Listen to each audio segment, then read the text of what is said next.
JC pergi mana? Ikan Bakar Malaya.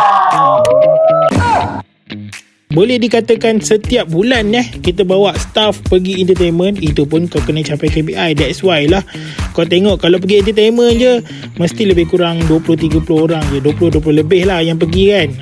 Padahal aku punya team semua ada dalam 40 orang.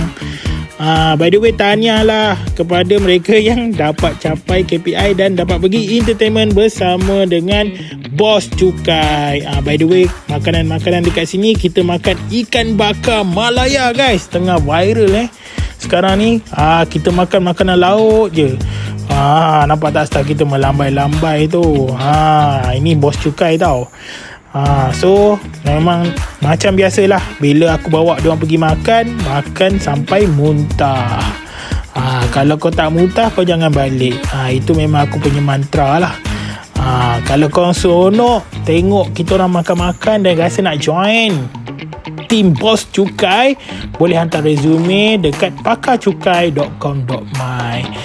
Cukai lancar, bisnes goyang tak gentar.